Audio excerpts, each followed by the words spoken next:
I'll never forget that morning. How the light spilled over my kitchen table, cold coffee untouched.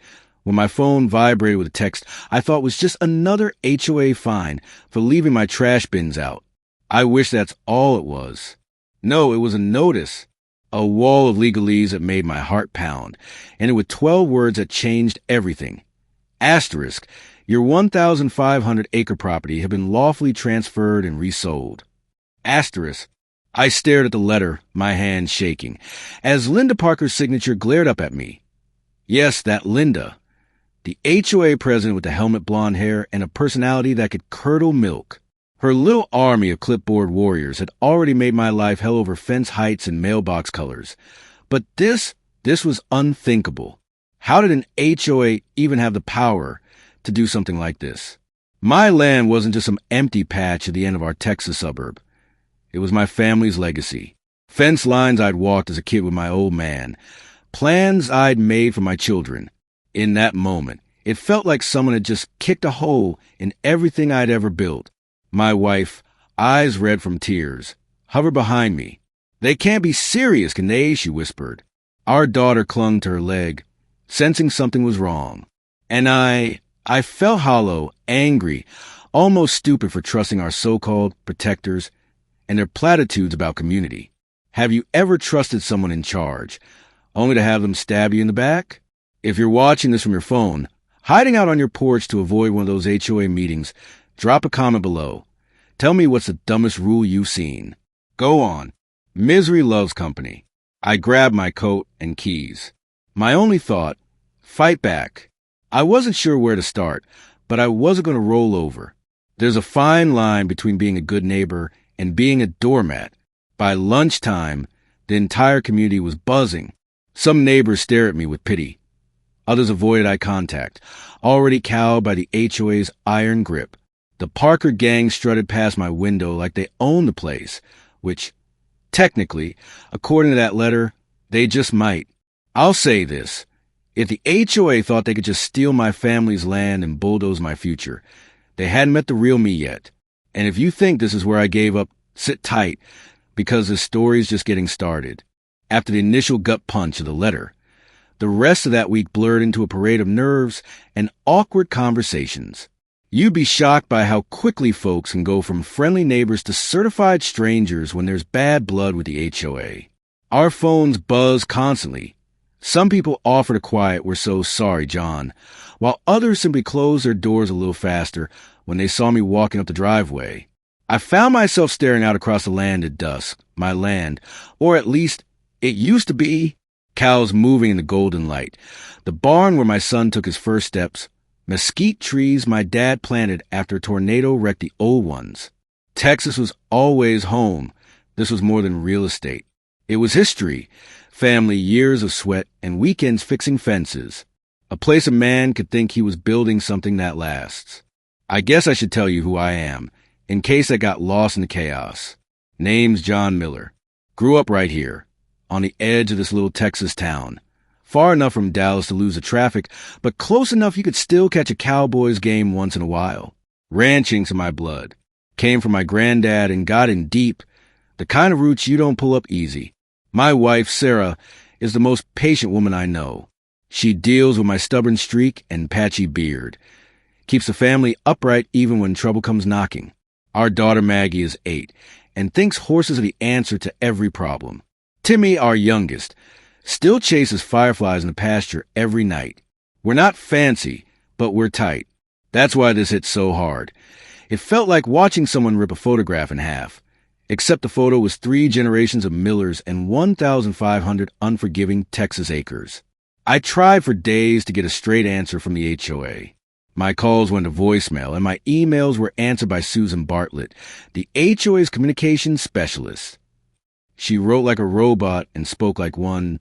2, if she ever actually picked up, my requests for further documentation were met with legal jargon and weirdly polite brush-offs. Meanwhile, Sarah baked as a stress response. Our counters overflowed with pies no one was hungry enough to eat. Linda Parker, our self-declared queen of the cul-de-sac, led every HOA meeting like she was running for Congress. Her fake smile never reached her eyes, and her concern for the community's well-being was always one step from a thinly veiled threat. She'd waltz around in power suits that probably cost more than my old pickup, demanding compliance and snapping selfies with the local councilman. But it wasn't just Linda. The whole HOA board played along. Dan, the vice president, lived for bylaws and fine print. Cheryl, the treasurer, who probably dreamed of spreadsheets and penalties in her sleep. They ruled our quiet corner of Texas like tin-pot dictators, issuing fines for the wrong mailbox color or threatening to escalate matters if your lawn crept an inch over regulation height. I used to think the HOA was just an annoyance, a price you pay for living next to a good school district. But after what happened, I watched Sarah's face harden. Maggie quit asking to ride out past the property line.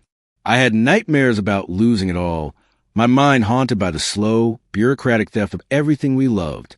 The subdivision itself had always looked picture perfect.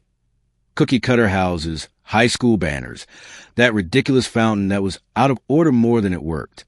But below the surface, you could sense the tension, the fear of stepping out of line. Some neighbors avoided HOA problems by never interacting at all. Others played the game, hoping to keep Linda off their backs. Now, though, everyone watched us. Would I fight or fold? All I knew was that I'd never let my family's name vanish without one hell of a battle. Maybe Texas was about to see how stubborn a Miller could really be. They say the first loss hurts the worst, but the second blindsides you. I hadn't even come to grips with a letter when the next punch landed. A thick envelope slid under my door late one night like a ransom note. This one wasn't written in legalese, but in Linda Parker's perfect cursive. She must have rehearsed each loop of her signature for maximum flourish, like she was prepping for a parade, not a knife in my back. There it was, the official notice of transfer, a fancy way of rubbing salt into my wounds. According to the document, my land, my family's land, now belonged to Shady Acres Homeowners Association Incorporated, effective immediately. It's funny, the details you latch onto in a crisis. I kept staring at the company's seal, wondering if Linda had insisted on gold stamping herself just to feel important. Or maybe she paid Cheryl extra for embossed paper that would intimidate regular folks into submission. Sarah sat beside me, silent, hands white-knuckled around her coffee cup. I caught my own reflection in the window, dark circles, 2 days' worth of beard, and an expression I barely recognized. This was what defeat looked like.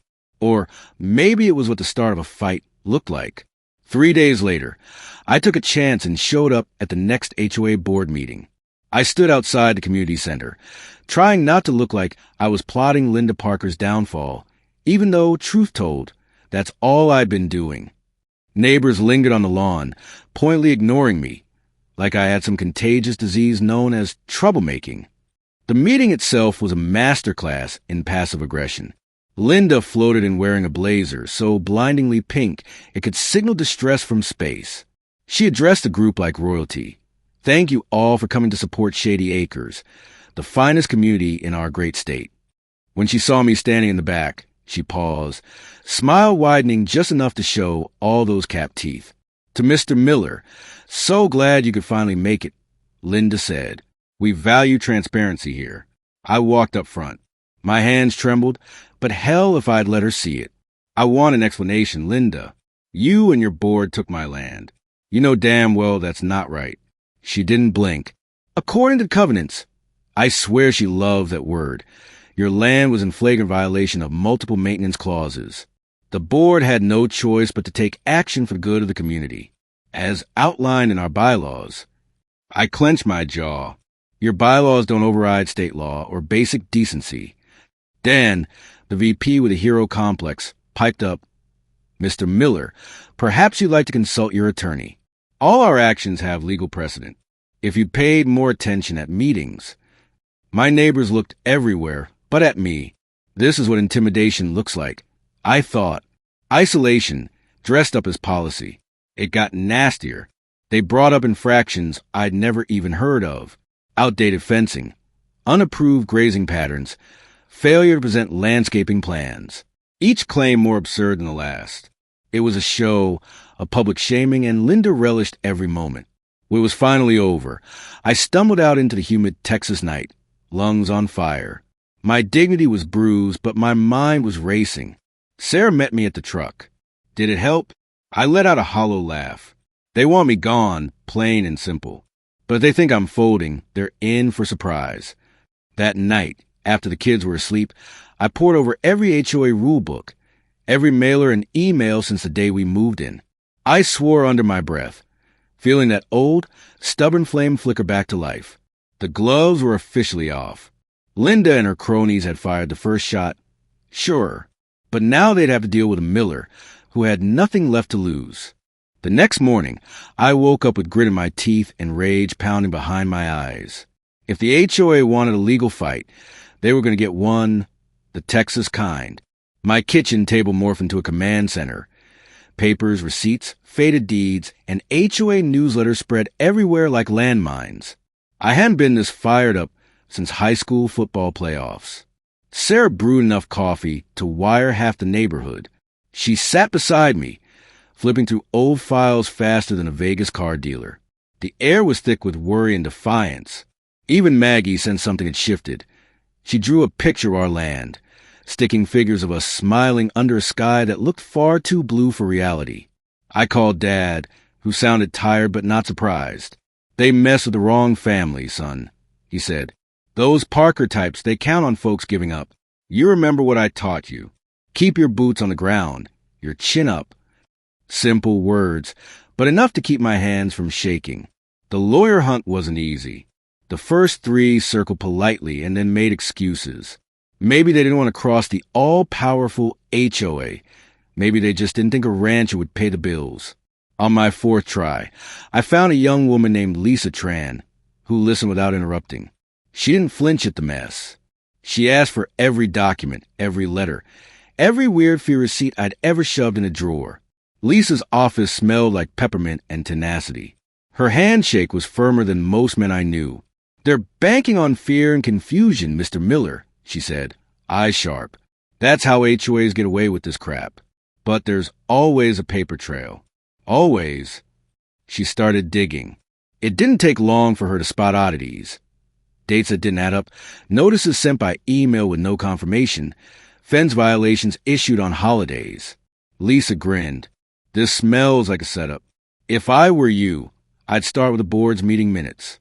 Find out who's been pushing these decisions. People talk, and sloppy bureaucrats leave footprints. Back home, I turned on my old charm. I started greeting neighbors who'd been dodging me, asking about their own run-ins with the HOA. Most avoided my eye, but few muttered, "You got railroaded," or slipped anonymous notes into my mailbox, detailing weird finds they'd received in the past year. Patterns started emerging. Linda's favorites seemed immune to punishment, while the rest of us got nickel and dime for everything from porch lights to mailbox flags. That night, Sarah and I combed through years of newsletters and meeting recaps. I scribbled down every time Linda had unanimous support or Dan found irregularities in someone's account. It was like piecing together a puzzle with half the pieces chewed up by the dog. Somewhere in the stack was a note from Cheryl, the treasurer, about expedited property transfer options, dated months before my first warning. My gut twisted. Had they targeted us from the start? Was this all part of some inside deal? I won't lie. The stress nearly broke me. But every time I thought about quitting, I heard my dad's voice, saw Maggie's smiling son in her drawing, felt Sarah's hand steady on my shoulder. By midnight, the walls were covered in sticky notes. Dates, fines, names circled in red. I wasn't slick or subtle, but I was determined. The HOA might have the rules on their side, but I had something better, a family to fight for, and a stubbornness born under the Texas sun. Tomorrow, I'd show Lisa everything I'd found, and then we'd see whose name really belonged on that land. By sunrise, my house looked more like a conspiracy theorist bunker than a family home. Sticky notes clung to every cabinet. Sarah's whiteboard, usually reserved for dinner menus and school reminders, bore a tangle of arrows, names, and question marks. When Maggie wandered into the kitchen that morning, her eyes went wide. "Is this for a school project, Daddy?" I almost laughed. You could say that, darling. When Lisa arrived, she took it all in. My chaos, my desperation, my stubborn hope. She didn't flinch. Instead, she started taking pictures with her phone, laying out files in the kind of methodical order only lawyers and madmen understand. I could see the gears turning as she pieced together the timeline. Okay, John, show me the communication log again. I handed her a fat binder of emails and HOA letters, some crumpled at the corners from being read and reread on sleepless nights. She flipped through, jotting notes and sticky tagging anything suspicious. This transfer wasn't routine, she muttered. There's evidence of premeditation. Look here. Cheryl references a contingent vendor before any official infraction. And all these fines? They ramped up right after the board vote last October. Coincidence? I don't buy it. We spent hours connecting dots. With each headline an itemized fee, my anger boiled hotter. Linda and her crew had been digging their trenches long before any letter ever hit my porch. It was targeted, systematic, and plain dirty. Now we had patterns, motive, and a rough paper trail. Lisa leaned back and rubbed her eyes. This could be bigger than your land, John. If we find they're profiting from these transfers or colluding with an outside developer, it's not just civil, it's criminal. But we need more. We need witnesses. Other homeowners willing to step forward, proof of any backroom deals. My stomach twisted. Getting neighbors to talk would be like pulling teeth from a snapping turtle. Most folks feared Linda's wrath more than a Texas summer. But if I wanted my land and my family's future back, it was time to take a risk. That afternoon, Sarah and I started knocking on doors. Some people listened, eyes shifting nervously to see if anyone was watching. A few shut the door, faces pale. But then, a break. Old Mr. Harrigan, who'd lived here since before the HOA, was even a glimmer in Linda's eye, let us in without a word. He poured us coffee, then slid across a battered folder. Got my own gripes with them, he whispered. Was scared to use my name. Maybe it's time someone raised hell. Inside his folder, we found what we needed. Letters threatening foreclosure over nothing fines. Meeting notes with financial discrepancies. Even a voice memo of Dan muttering about fast-tracking the Miller situation to make room for new buyers. The pieces locked into place. A trail of greed, power, and backroom aggression leading straight to the heart of the board. Linda and her circle, looking to sell off legacy families for a fat commission. That night, Lisa left my place with a stack of evidence and a gleam in her eye. I'll draft legal action first thing, she promised. You're not just fighting for yourself anymore. This town needs its backbone back. As I watched her taillights disappear down our dusty road, hope flickered again in my chest. Maybe, just maybe, the Millers would finally turn the tide. And as I turned off the kitchen light, Maggie's drawing of our land still taped to the fridge, I knew tomorrow would bring a bigger fight. But now I wasn't alone. Lisa called first thing in the morning. Her voice was electric, equal parts caffeine and adrenaline. John, get dressed and meet me at the county courthouse. We're filing today. The courthouse was a squat, red brick building that smelled the same as it did when I was a kid, like old paper, polish, and a hint of someone's burnt coffee. Lisa strode in like she owned the place, folders tucked under her arm, and I trailed behind feeling a strange mix of hope and fear. Inside, everything moved with familiar Texas slowness. The clerk barely looked up as Lisa rattled off legalese, stamping copies, sliding forms back and forth. But when she mentioned fraudulent property transfer and illegal HOA action, the woman's eyebrow rose a fraction. By 10 o'clock, my complaint was officially filed. Now we wait for summons, Lisa said, her expression softer than I'd seen yet. But I want you to tell your story. Reach out to every neighbor you trust. Let them know you're standing up to Linda. They need to see they're not powerless. I nodded, heart pounding out, was, all the way home. That afternoon, I started making calls. Mr. Harrigan was first, then the Johnsons, who'd been hit with ridiculous lawn fines, the Arroyos, whose kids couldn't set up a lemonade stand without a permit from Dan. Word spread. Courage, slow at first, began to catch. By sunset, for families came over, nervous, voices shaking, but ready. We sat around my kitchen table, the same one covered in sticky notes just days before. We compared stories, finds, old newsletters, talked about Linda's intimidation, Cheryl's threats, Dan's condescension. One by one, people found their voices.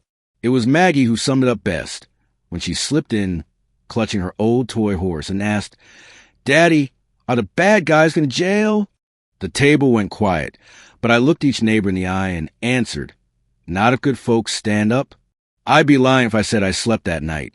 My mind whirred with legal strategies, worst-case scenarios, and a desperate hope we might actually win. Sarah sat beside me in bed, reading Lisa's legal brief aloud, while I stared at the old photograph of my dad and me, standing by the barn.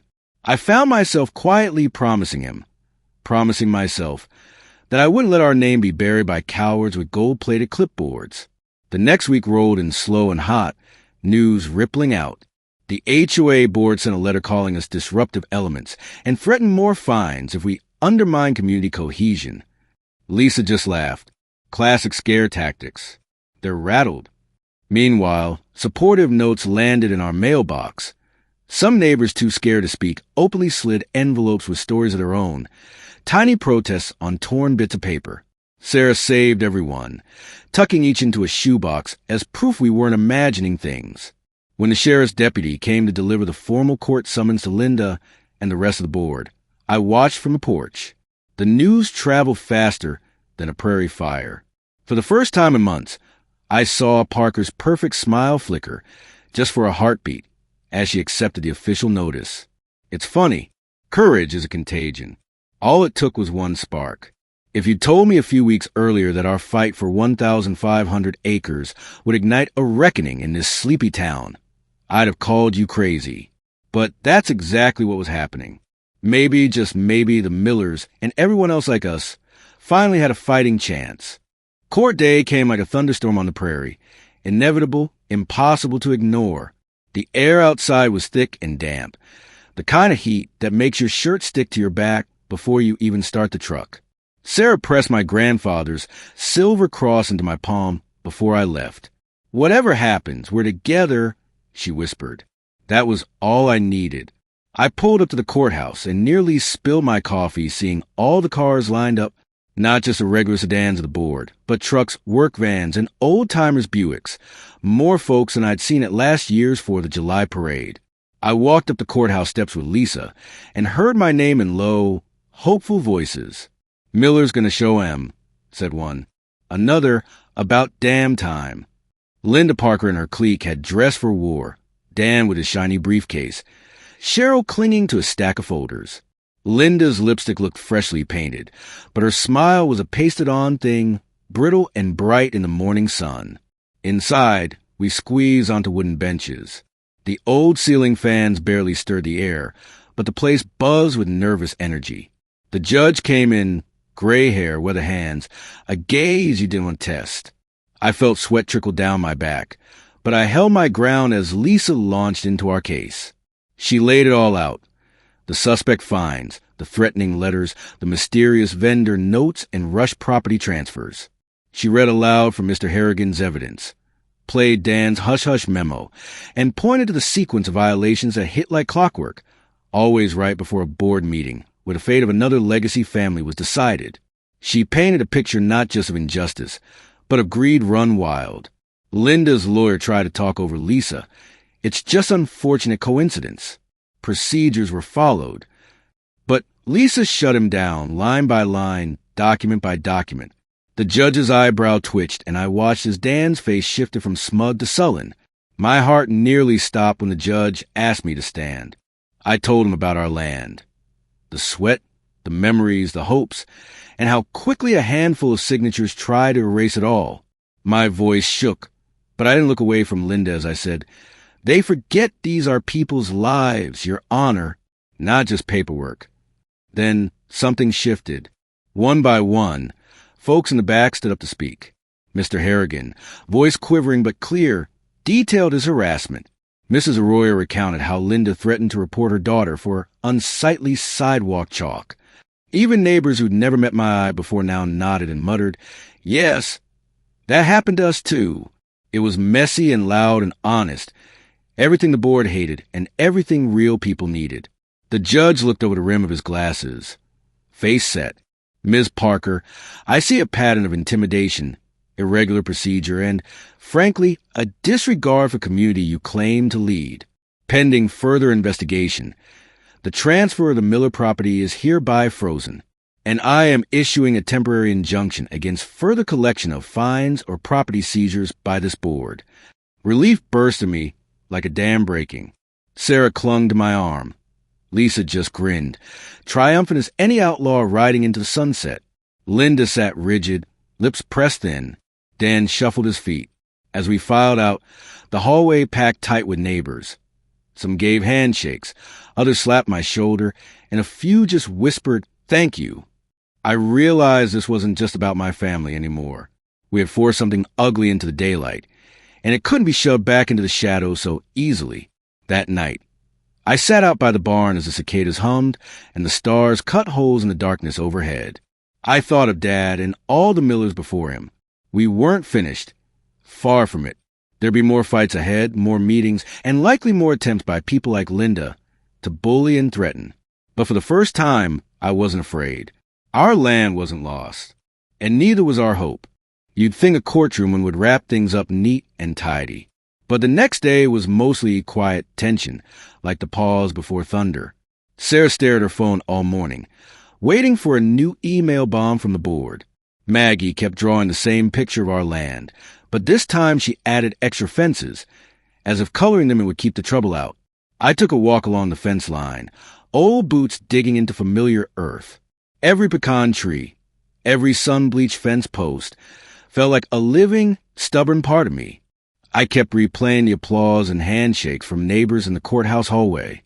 It should have felt like victory, but all I felt was the weight of unfinished business. Lisa called just after noon. I could hear her smile through the phone. "You made the local news, John. And not just a legal notice. Reporters want your side. They're not used to folks standing up to an HOA and winning. Not around here." I nearly dropped the phone. Did you ever think we'd be the headline in our own town? The sound of Sarah's soft laughter as she read the article aloud, that evening felt like a real, hard-won prize. The title, "Legacy Rancher Freezes Unjust HOA Seizure. Neighbors Speak Out." It was wordy, but it felt like armor. A few neighbors, ones I'd never spoken much with, stopped by that week. Some brought pies, others apologies. "Didn't know how bad it had gotten," one whispered. I always figured the board knew best. Not anymore. I asked them to write down what had happened in their own words. Lisa said every voice would make our case stronger. The mood at home lightened a little, but danger still circled just out of sight. One day I caught Linda's shiny car idling slow at the end of our drive. Windows up, her silhouette stiff as a fence post. She drove away before I could wave. The next HOA meeting drew a crowd big enough to spill out of the tiny community center. This time, nobody shrank away from me. I saw people sitting shoulder to shoulder instead of in their old, wary cliques. Mr. Harrigan shook my hand in front of everyone, and I watched as Dan and Cheryl sat off to the side, flipping through papers with hardly a word. Linda arrived last, all business, but the shine was gone. Her voice wavered when she called the meeting to order. Residents demanded answers about fines, about missing funds, about who was profiting from the land deals. Somebody asked, "Is what you're doing even legal?" The room swelled with the question. I raised my hand, heart pounding. We need a new vote, not just on the board, but on how we treat each other. The silence that followed was thick, but this time, nobody backed down. Lisa stood and told everyone the legal process was still unfolding, but that the Miller case had given people hope and proof they weren't helpless anymore. "They need to hear from all of you," she pressed. "If you've got a story, a grievance, or fear, now's the time." Something changed that night. People stood up and spoke out. About losing sleep, about unfair bills, about feeling powerless in their own homes. Faces that once looked through me now met my eyes, steady and open. The meeting ended without fireworks. But when it was over, Linda hurried out, shoulders hunched under her blazer. A handful of neighbors stayed behind, helping clean, talking quietly, looking toward me for the first time as something more than just another angry voice. Later, I sat on the back porch, watching a storm roll in from the west. The land smelled rich and alive after so much fear and silence. I thought of my father again, how he always said courage was something you passed down, like soil and stubbornness. We hadn't won the war, but for the first time in a long time, it felt like our little patch of Texas belonged to the people who called it home, and that, maybe, was enough to keep fighting for. The days after that meeting became a strange kind of uneasy calm. I kept waking before sunrise, starting up the tractor, making my rounds across the land as always, but every fence post and patch of soil seemed a little different, like the ghosts that haunted this place had finally thinned out. Sarah began to settle back into our routine. Her coffee was sweeter, her laughter came easier. Maggie ran to the yard, her voice loud and bright again, as if this house really was ours once more. But the peace was fragile. Linda might have faded from view, but I knew her battlefield hadn't disappeared. Every time an unfamiliar truck slowed near our drive, every white envelope in the mailbox, my pulse sped up, waiting for the next hit. Outside the fence, the world kept turning, but in my heart, I braced for aftershocks. One morning, I sensed a shift. A new post popped up in our neighborhood's online forum. News from Lisa, our lawyer, reporting that a formal investigation from the county was underway. All evidence, testimonies, and suspicious financial records are being reviewed, she wrote. Don't be afraid to speak up. That news spread fast, like a grass fire in July. At the post office, the feed store, even over breakfast at the diner, folks started talking out loud. No more whispers. Linda's name was spoken freely now, and neighbors who once kept their heads down began to ask questions or clap me on the shoulder in passing. One afternoon, I found a plain envelope stuck in our front fence. Inside was a scrap of paper, handwritten, "Thank you for being brave first, Mr. Miller. Now the rest of us know the way." I tucked it in my wallet, a simple reminder of why all this was worth it. But miracles rarely come alone. One day, Sarah called me with her voice trembling in disbelief. She'd just gotten a call from the county office. Every Miller land transaction had been frozen, and all board decisions would be reevaluated by a legal auditor. They're finally listening, John. Sarah cried, this time with relief instead of fear. The next days became a kind of confession festival. Bit by bit, neighbors came by to share their own stories. Threatening letters, ridiculous fines, even how Linda and her cronies had shunned them for not following unspoken rules. Lisa, now almost a local hero, piled every story into her big folder, labeling each with bright colors. I knew the battle wasn't over. Linda kept posting long-winded defenses in the neighborhood forum. But now, there was no roaring crowd to back her, no empty cheers. Residents responded, demanding transparency, asking for fair discussion and honest accounting. My nights, finally, were calmer. On the back porch, with Sarah and Maggie beside me, I could watch the stars and feel a peace I'd thought long lost. I'd offer up a quiet prayer for this land, hoping all our scars and stubbornness will become a chain of protection for the generations yet to come. Maybe this is what it means to be the true owner of your land, to endure, to rise again, and to turn fear and wounds into strength. And I knew now, even if the fight wasn't over, the Millers and every family here were finally starting to feel a home. Weeks slipped by, and summer's heat pressed down hard on our town. News of the investigation kept rippling through the neighborhood, sometimes a rumor at the feed store, sometimes half an update from Lisa over the phone. We waited. We tried to live like before, tending the land, making Maggie's favorite pancakes on Sunday, breathing a bit easier with each day that Linda and her board stayed quiet. But I knew this peace wasn't forever. Only a holding pattern, like the prairie sky just before a storm lets loose. It was one dusty Friday evening when the county's official decision finally arrived. I was out by the barn, fixing a squeaky gate, when Sarah ran down the path, waving a thick envelope. The words tumbled out of her. "John, it's here, it's all here." I wiped my hands, heart pounding so hard my shirt shook. Inside the kitchen, we tore the letter open with trembling fingers. Lisa had highlighted the best line in yellow. The Miller family's land remains legally in our name, all forfeiture and fines declared null. The county ordered a full audit of the HOA's books and recommended the board stand aside pending a community election. For the first time in months, the air in our kitchen was light enough to breathe. Sarah cried openly, and for once, I let the tears come too. Maggie danced barefoot, chanting, "Our home, our home." I hugged them both so tight, I almost forgot how tired my bones felt. The news spread like sunrise. Neighbors drifted up our drive, hesitant at first, then grinning, hugging, squeezing my shoulder. Some brought old photographs, proof that their own roots ran deep here, too. Some simply stood on our porch, eyes bright, whispering, "Thank you." Mr. Harrigan, trembling, handed me a lemon pie as though it were a medal of honor. Later that week, the community called its first all-resident meeting in years, not in the stuffy HOA office, but outdoors under the oak by the churchyard. People brought their own chairs, their own food, and at last their own stories. One by one, folks stood and spoke, about pain, about courage, about how fear had shrunk the best parts of ourselves. When it was my turn, I took off my hat and spoke from somewhere deeper than pride. I told them I'd nearly lost hope, that I'd felt powerless right up until I saw them all stand beside me. I thanked Lisa and old Mr. Harrigan, and even the silence that made the truth louder when it finally came. Our land isn't just soil and fences, I said. It's every hand and heart that refuses to let it be taken. The vote for a new HOA board was held at dusk. Linda and her crowd barely made a showing. They kept their heads down as ballots were cast, then vanished quietly into the night. The new board was a patchwork. Old-timers and newcomers, teachers and farmers, the young and the gray-haired all together. For the first time, I looked at that circle and believed in it.